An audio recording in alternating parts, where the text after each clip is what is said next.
Assalamualaikum warahmatullahi wabarakatuh.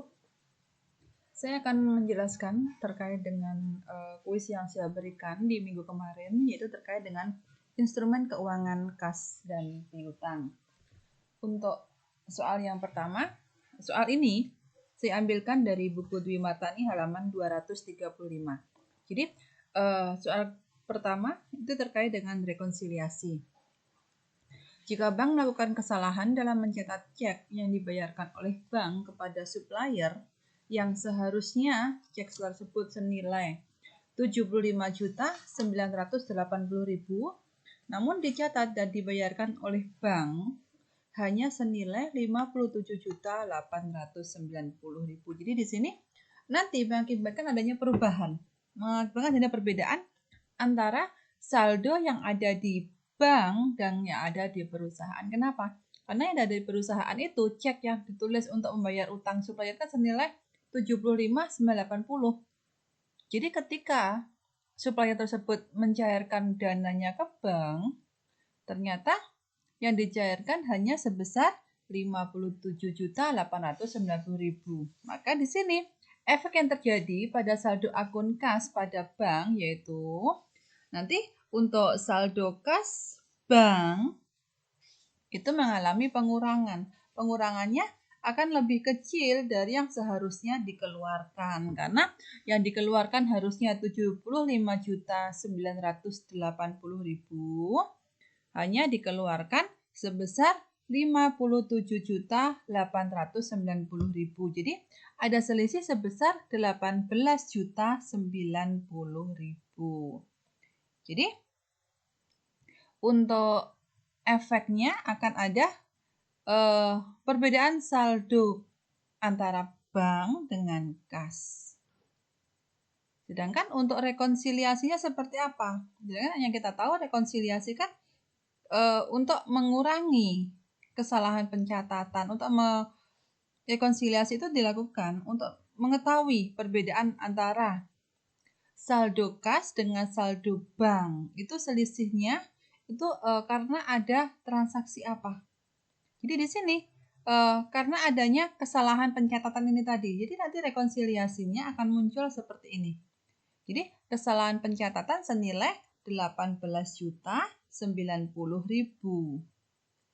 terjadi karena bank melakukan kesalahan pencatatan cek yang seharusnya 75.980.000 menjadi 57.890.000. Jadi pengurangan, nanti mengurangi saldo kas di bank. Itu untuk yang pertama. Yang kedua, itu terkait dengan bunga efektif. Dan adanya bunga efektif itu dampak pada pencatatan piutangnya seperti apa? Sebagaimana kita tahu, yang namanya bunga efektif itu bunga yang menyamakan antara nilai wajar aset keuangan dengan nilai saat ini dari pembayaran atau penerimaan aset keuangan di masa yang akan datang. Jadi, terkait dengan definisi bunga efektif ini bisa dilihat dari buku Dwi Martani halaman 160. Jadi dengan adanya perubahan tersebut, tidak hanya berdampak pada laporan keuangan, baik kinerja keuangan perusahaan dan juga posisi keuangan, namun juga akan mempengaruhi bagaimana proses bisnis dan sistem yang digunakan oleh suatu entitas. Jadi bunga efektif itu nanti besarnya bunga itu tergantung pada nominal dari sisa hutang. Untuk pencatatannya akan mempunyai dampak. Dampaknya semakin lama nilai dari bunga tersebut akan semakin kecil. Kenapa? Karena di situ saldo hutangnya semakin lama juga akan semakin kecil. Kita lihat di sini. Salah satu dari penghitungan bunga efektif dengan menggunakan angsuran yang tetap. Di sini saya hanya memberikan contoh aja, bukan proses ini berapa persen enggak, tetapi hanya contoh sekilas aja. Jadi di sini terkait dengan bunga efektif Ini yang contohnya dengan angsuran tetap nih, angsuran per bulannya sekian. Jadi tetap sampai dengan periode 12 bulan itu angsurannya sama. Untuk pengenaan bunganya, semakin lama bunga itu akan semakin kecil, akan semakin menurun. Jadi seperti yang saya sampaikan tadi, untuk bunga efektif atau disebut dengan sliding rates itu, bunganya dihitung berdasarkan pada berapa saldo akhir pinjamannya, kan? Saldo akhir pinjaman itu digunakan untuk dasar penghitungan bunga pada periode selanjutnya. Jadi dilihatnya seperti ini. Nih. Jadi dasarnya dari angsuran kedua, itu dasarnya dari saldo pinjamannya pertama. Pokok kredit ketiga, dasarnya dari saldo kredit angsuran kedua. Jadi dasar pengenaannya dari yang lebih saldonya sebelumnya dan itu digunakan untuk menghitung bunga pada angsuran berikutnya. Jadi besarnya angsuran tetap untuk bunganya semakin lama akan semakin kecil, nih kan? Jadi untuk awal masa kredit itu pengenaan bunganya akan lebih tinggi nih, bunganya paling tinggi di periode pertama, angsuran pertama, tetapi lama-kelamaan akan semakin kecil. Kenapa? Karena besarnya pokok kreditnya lama-kelamaan juga akan turun, maka besarnya bunga juga akan semakin rendah. Itu terkait dengan bunga efektif dengan angsuran tetap. Oke, untuk yang ketiga, Anda diminta untuk menjelaskan perbedaan akuntansi transfer piutang dagang yang dijamin dengan yang tidak dijamin. Jadi terkait dengan akuntansi transfer piutang dagang yang dijamin atau disebut dengan with research. Jadi jika suatu perusahaan itu menjaminkan piutangnya ketika pelanggan tidak membayar piutang, maka transfer piutang tersebut adalah disebut dengan with research. Jadi pinjaman yang diberikan kepada pelanggan itu ada jaminannya. Kalau tidak ada jaminannya, maka dikatakan perusahaan tidak menjamin dari piutang tersebut yang tidak dibayar oleh pelanggan. Maka perusahaan anjak piutang ini akan menanggung besarnya resiko tidak tertagih piutang jika piutang tersebut ditransfer. Jadi yang without research itu jika perusahaan itu tanpa menggunakan jaminan. Maka di sini yang dikatakan transfer piutang, apakah secara substansi semua resiko dan manfaat itu telah berpindah?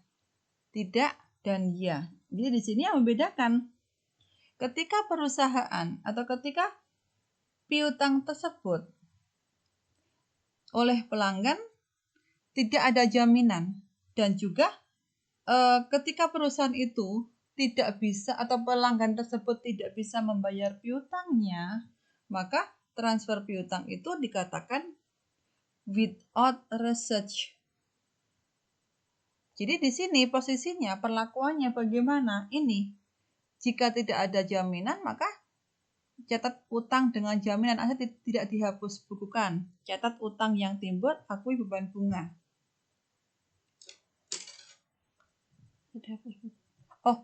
Ini untuk yang with research. Jadi ketika pelanggan itu menyatakan kalau piutangnya tidak bisa dibayarkan, maka yang terjadi di sini perusahaan akan mengalami kerugian. Maka kalau piutang sudah benar-benar tidak bisa tertagih dan juga tidak ada jaminan yang diberikan oleh pelanggannya, maka di sini untuk perlakuannya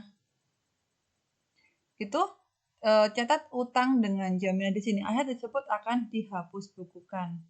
Dan juga terkait dengan utang yang timbul itu akan dicatat sehingga akan diakui sebagai beban bunga. Sedangkan yang kedua, jika diakui dalam piutang tersebut ada jaminan atau dikatakan with research, maka perlakuannya untuk aset tadi akan dihapus bukukan dan diakui aset yang diperoleh dan utang yang timbul. Dan yang terakhir akan diakui keuntungan atau kerugian yang diderita oleh perusahaan. Jadi untuk transaksi transfer yang menggunakan without research atau tanpa jaminan itu akan diberlakukan sebagai penjualan piutang di sini. Jadi itu nanti posisinya perusahaan akan mengalihkan semua asetnya secara substansial dan juga semua risiko dan manfaat atas piutang itu juga akan beralih kepada perusahaan anjak piutang. Dan perusahaan akan melakukan penghapusan piutang. Sedangkan untuk asetnya akan dicatat atau utang sebesar alat pertukarannya. Serta akan mengakui sebesar berapa keuntungan atau kerugian sebagai dampak dari transaksi. Itu jika perusahaan tidak memberikan jaminan atau dikatakan pada transfer tersebut without research. Jadi untuk transfer dengan jaminan itu berarti entitas itu belum mengalihkan secara substansial semua resiko dan manfaat atas piutang kepada perusahaan anjak piutang. Jadi semua resiko yang akan dialami oleh perusahaan itu masih ditanggung oleh perusahaan tersebut, belum beralih kepada perusahaan anjaknya, anjak piutangnya. Jika jika customer tersebut belum melunasi piutangnya, maka jika entitas transfer tersebut dengan menggunakan with research, maka akan diberlakukan sebagai ini utang dengan jaminan piutang. Perlakuannya dari entitas itu tidak akan menghapuskan besarnya piutang. Utang akan diakui akibat perolehan uang dari perusahaan anjak piutang serta akan mengakui beban bunga sebagai dampak transaksi ini. Jadi untuk transaksi ini akan dianggap sebagai utang sehingga konsekuensinya apa? Akan muncul yang namanya beban bunga. Saya kira 3 soal kuis yang saya berikan kemarin penjelasan jawabannya saya cukupkan. Akhir kata, wassalamualaikum warahmatullahi wabarakatuh.